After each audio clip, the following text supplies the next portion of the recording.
बाबा जी की प्यारी सात संगत जी, राधा स्वामी जी। आज का एक छोटा सा कोटेशन, हमारा एक छोटी सी लाइन पूरे जीवन का सार ही बदल कर रख देती है, पूरे सत्संग का निचोड़ रखती है। वो एक छोटी सी लाइन, आशा करते इस वीडियो को सुनने के बाद आप रह नहीं पाएंगे बिना भक्ति के, बिना उस सतगुरु के मिले हुए। आशा करते हैं आज का वीडियो शुरू करते हैं और देखेंगे, समझेंगे और सुनेंगे। मित्र न जानो बैरी पूरा, कहते हैं मित्र न जानो बैरी पूरा, गुरु भक्ति से डारे डोरा। दूरा मतलब दूरा, गुरु भक्ति से डारे दूरा, बहुत दूर रखता है। कहते हैं दुनिया में हमारा कोई दुश्मन नहीं है। आपने देखा होगा दुनिया में कोई किसी का दुश्मन नहीं है। हम सभी एक ही पिता अकाल पुरुष के बेटे हैं। हम सभी जितने भी जीव आत्माएं हैं उस एक ही परम पिता परमात्मा की जीव आत्माएं। दुनिया में कोई हमारा दुश्मन नहीं है। आप सोच कर देखो, कौन किसी का दुश्मन है? कोई किसी का नहीं है, क्योंकि हम सब एक ही परम पिता परमात्मा के बेटे या बेटियां हैं। सभी हमारे भाई एवं बहनें हैं। हमारे यहाँ कोई दुश्मन नहीं है, सब हमारे भाई बहनें हैं। अगर कोई दुश्मन है आपका, एक सच्ची सी बात है, बहुत प्यारी बात है, अगर कोई इस दुनिया में आपका दुश्मन है तो वह मन है। मन क्या करता है? मन चलायमान है। ये बहुत जल्दी जल्दी चीज़ों को चेंज करता रहता, बदलता रहता है। एक चीज़ मिल जाए उससे मन भरता है तो दूसरी लेने का मन करता है, दूसरी भरे तो तीसरी का मन करता है। आगे बताते हैं, कौम मजहब की लड़ाई कौन करवाता है? कौम मजहबों की लड़ाई कौन करवाता है? मन ही तो करवाता है, कोई नहीं करता। मन विषय विकारों का आशिक है। मन जो है विषय विकारों का आशिक है। मन 5 तत्वों से सत्तोगुणी अंश से पैदा हुआ है। मतलब मन 5 तत्वों के सत्तोगुणी अंश से पैदा हुआ है। समझ गए? मन का पैदा हो कैसे पैदा हुआ है? हर एक जीव, हर एक चीज अपने असल की तरफ जाती है। मतलब हर एक चीज अपने असल की तरफ जाती है। असली मतलब हम असली क्या हैं? हमारा जन्म हुआ है तो किस कारण हुआ है? हम काम क्यों कर रहे हैं? हम पढ़ाई क्यों कर रहे हैं? सबके पीछे कोई न कोई मकसद होता है। हम भक्ति क्यों कर रहे हैं? सबके पीछे असल मकसद क्या है हमारा? मतलब असल मकसद क्या है? असल की तरफ जाते हैं। इसीलिए मन विषय विकारों का आशिक है, वो उधर जाने ही नहीं देता है। कोई शहजादा किसी बादशाह की लड़की पर आशिक हो गया। कोई शहजादा किसी बादशाह की लड़की पर आशिक हो गया। शहजादे के बाप ने बहुतेरा कहा कि अपनी लड़की की शादी मेरे लड़के के साथ कर दो। ये सत्संग में कोटेशन में लिखा हुआ है, अपनी पास से कुछ नहीं बना के बता रहा हूँ आपको। क्या लिखा है कि बादशाह को उस लड़की के पिता से कहा कि आप अपनी लड़की की शादी मेरे लड़के के साथ कर दो, मगर लड़की का बाप न माना। शहजादे ने लड़की से बात की। लड़की ने कहा मैं तेरे साथ चुपके से भाग चलूंगी। लड़की ने कहा मैं तेरे साथ चुपके से भाग चलूंगी। एक दिन रात को साड़ियों और साड़ियाँ और सलवार साड़ियों और सवार होकर साड़नी एक दिन का जिक्र है। वो लड़की तैयार हो गई, सब माल जेवर साड़ी मतलब सब कुछ रख लिया और एक साड़नी पर सवार हो गई होकर लड़की और शहजादा भागे जा रहे थे। रास्ते में एक नाला आया। ये स्टोरी जो है बहुत ही इमोशनल करने वाली है। एक रास्ते में एक नाला आया, साड़नी वहाँ पर अड़ गई। साड़नी जो है वहाँ पर अड़ गई। लेटने की कोशिश करने लगी। शहजादे ने उसे बड़ी मुश्किल से रोका। बादशाह का लड़का जो शहजादा था उसने उस साड़नी को बड़ी मुश्किल से रोका। रोकने के बाद शहजादी ने बादशाह से कहा कि यह अपने असल पर अड़ी है। यह अपने असल पर अड़ी है। असल का मतलब क्या हुआ? ये अपने असल पर अड़ी। इस साड़नी की माँ की भी यही आदत थी। मतलब समझे कि ये साड़नी इसलिए अड़ गई कि इसकी माँ की भी यही आदत थी। शहजादे ने यह विचार किया कि जब यह मेरे साथ भागकर आई है तो जो इसकी बेटी होगी वह भी किसी ना किसी के साथ भाग जाएगी। बात सोचने की है, बात बहुत गहरी है। ध्यान से सुनिए इस बात को कि मतलब उस शहजादे ने सोचा कि जो आज लड़की हम भगा के ले जा रहे हैं, जब इसकी बेटी होगी वो भी किसी ना किसी के साथ भाग जाएगी। यही ख्याल छोड़ दिया और बहाना बनाकर उस लड़की को माँ बाप के घर भी छोड़ दिया। मतलब उस लड़की को अब लड़की के माँ बाप के घर बहाना कोई लगाकर उसके घर उसको छोड़ दिया। मन हवा मिट्टी पानी आग आकाश इन 5 तत्वों से बना हुआ है। इसीलिए यह अपने असल की तरफ जाता है। जो मन है हवा मिट्टी पानी आग आकाश इन 5 तत्वों का बना हुआ है। अच्छा भाई, इसीलिए तो वो अपनी तरफ असल की तरफ जाएगा। बात तो बिल्कुल सटीक है, उसी तरफ जाएगा ही। इसीलिए यह अपने असल की तरफ जाता है। मन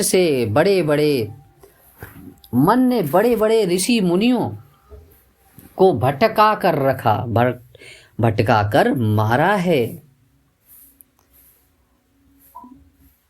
बड़े बड़े ऋषि मुनि सब इस मन ने भटका कर मारा है।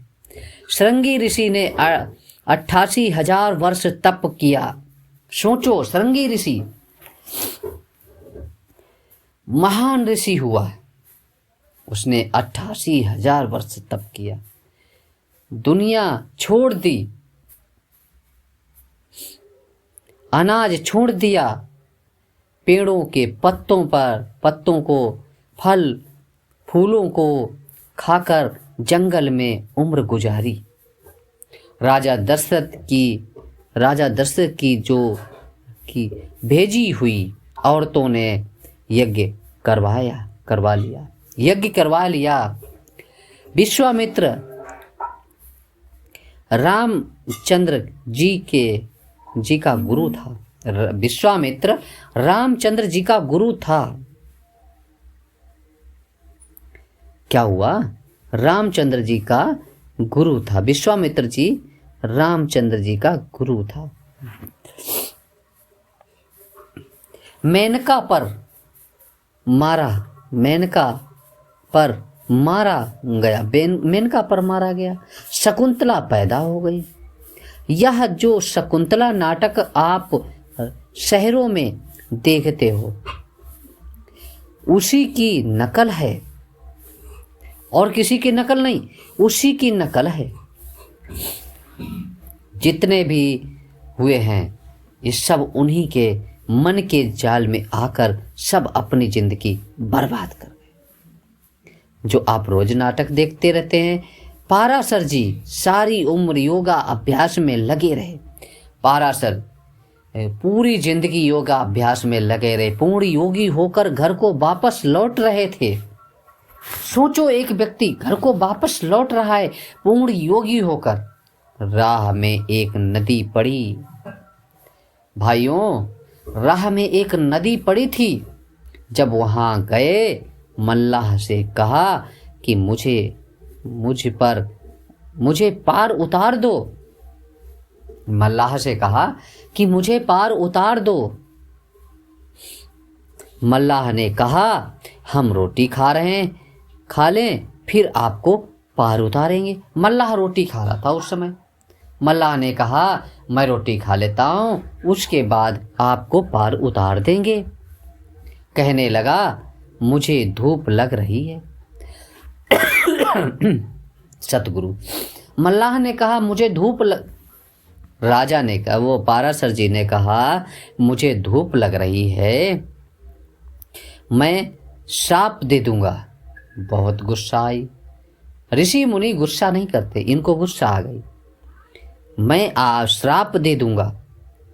अब जो काम माँ बाप करते हैं, अब जो काम माँ बाप करते हैं, लड़के लड़कियां उसे बड़ी आसानी से कर सकते हैं। ये बहुत आसानी से कर सकते हैं, लड़के लड़कियां इस काम को बहुत आसानी से कर सकते हैं। उसने एक जवान लड़की थी, उसकी एक जवान लड़की थी। उसने कहा, पिताजी मैं पार करा देती हूँ। उस लड़की ने कहा, पिता की हेल्प करनी चाहिए कि पिताजी मैं इनको योगी जी को मैं पार करा देता हूँ, पाराशर जी महात्मा जी को मैं पार करा देता हूँ। और वो आगे बढ़ गई। यह कहकर उसने बांस लिया, रस्सी खोली और कहा, आओ महात्मा जी, अब सारी उम्र जंगलों में रहें, आप सारी उम्र जंगलों में रहें। औरत की शक्ल तक नहीं देखी। उस महात्मा ने औरत की शक्ल तक नहीं देखी थी। सुंदर और रूप देखकर मन चलायमान हो गया। ये अपना खोटा ख्याल प्रकट किया। लड़की ने कहा हम लोग मछुआरे हैं, मेरे मुंह से आपको बदबू आएगी, मेरे मुंह से आपको बदबू आएगी। कहने लगा, तू योजन गंधारी हो जा, तू योजन गंधारी हो जा, तेरे मुंह से 4-4 मील तक खुशबू आएगी।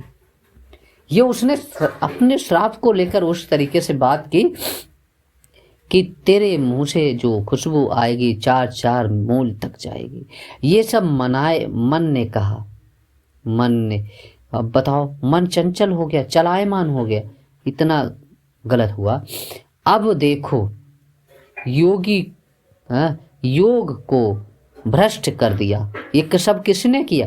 योग को भ्रष्ट कर दिया। ये सब किसने किया? मन को नहीं रोका।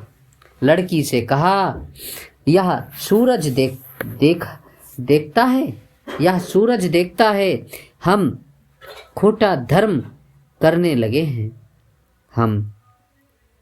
यह सूरज देखता है, हम खोटा कर्म करने लगे हैं।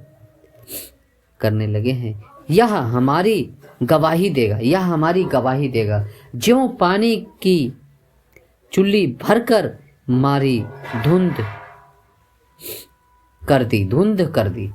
चुल्ली भरकर, चुल्ली का हाथ में मतलब चुल्ली भर पानी लिया, ज्यों ऊपर को मारा, धुंध पैदा हो गई। अब योग को बर्बाद करता रहा। अब योग को बर्बाद करता रहा। मन को नहीं रोक सकता। फिर कहने लगा, अब जल वरुण देवता यह देखता है। जल वरुण देवता भी यह देखता है। कहने लगा, मन देखो कहाँ तक पहुँच रहा है, इसकी बड़ी लंबी कहानी है। ओह, वरुण देवता देख रहे हैं, जल जो देख रहे हैं वरुण देवता। जा रेती हो जा। वरुण देवता भी, समुद्र जो था, नदी जो थी, वो रेत हो गई। आगे बहुत लंबी कहानी है, क्या बताया जाए। आगे कहते हैं, रेती हो। फिर वही लड़की आगे चलकर पांडवों की परदादी बनी। पांडवों की वही लड़की, मछुआरे की लड़की, पांडवों की परदादी बनी। नारद सभी भक्तों में शिरोमणि भक्त कहलाता था। नारद जो थे, नारद मुनि जिनको बोला जाता था, वो सभी भक्तों में शिरोमणि भक्त कहलाते थे। जब एक कन्या के स्वयंवर में गए, मन स्वयंवर रचाया, जब एक कन्या का स्वयंवर भगवान विष्णु ने रचाया, सो जाकर कहने लगा, मुझे सुंदर सा मुखड़ा दे दो। नारद वहाँ भगवान विष्णु के घर पे गया, कहने लगा, मुझे सुंदर सा मुंह दे दो। भगवान ने बंदर का मुंह दे दिया।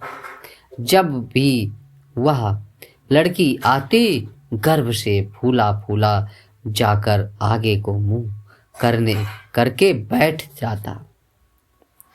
नारद मन का आशिक हो गया। ओहो, मन जो है किसी को नहीं छोड़ता, ध्यान रखिए। फूला फूला जाकर आगे बैठता। भला बंदर के गले में माला कौन पहनाए। लड़की आगे निकल जाती। एक फिर उठकर आगे जाकर खड़ा हो जाता। किसी ने कहा, तू उछलता फिरता है, जरा अपना मुंह तो पानी में जाकर देख। किसी व्यक्ति ने उससे कह दिया कि भाई तू उछल कूद इतना कर रहा है, नारद जी से कहने लगा कि तू उछल कूद बहुत कर रहा है, जाके पानी में अपना मुंह तो देख। क्या हुआ दोस्तों, जरा अपना पानी में मुंह तो देख। जब देखा तो क्रोध आ गया। ओहो, ऋषि नहीं, क्रोध आ गया। क्या हुआ, कहने लगा कि मैं तुझे विष्णु की शाप दूंगा। मैं तुझे विष्णु को श्राप दूंगा। भगवान ने कहा बड़ी खुशी से, मैं नहीं चाहता कि तेरी भक्ति गिरे। कहने लगे, मैं नहीं चाहता कि तेरी भक्ति गिर जाए। मन तेरे को चलायमान करता है, लेकिन वो मालिक, वो परमपिता तुम्हारी भक्ति को डिगने नहीं देता है। इसलिए जैसा भी रखे उसके शरण में रहने का प्रयास करो। सो मन बड़ी जबरदस्त है, बड़ी जबरदस्त ताकत है। मन इतनी जबरदस्त ताकत है, कबीर साहब कहते हैं, सन का दिक नारद मुनि देखा, तिन भी तन मन नहीं पेखा। उन्होंने भी मन को कंट्रोल नहीं कर पाया। सनकादिक वगैरह चाहे जितने देवी महात्मा हुए हैं, ऋषि मुनि हुए हैं, उन्होंने भी मन को कंट्रोल नहीं कर पाया। आज का वीडियो बस इतना ही था। फिर मिलेंगे एक नए वीडियो के साथ। आज की जो हम लोगों की स्टोरी बनाई, आज इसको सुनाने का प्रयास किया इस वीडियो के माध्यम से।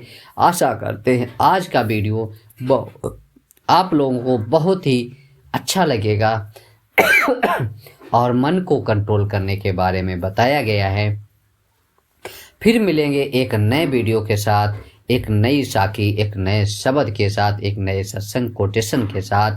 तब तक आप सभी को बाबा जी की तरफ से प्यार भरी राधा स्वामी जी, राधा स्वामी जी, राधा स्वामी जी।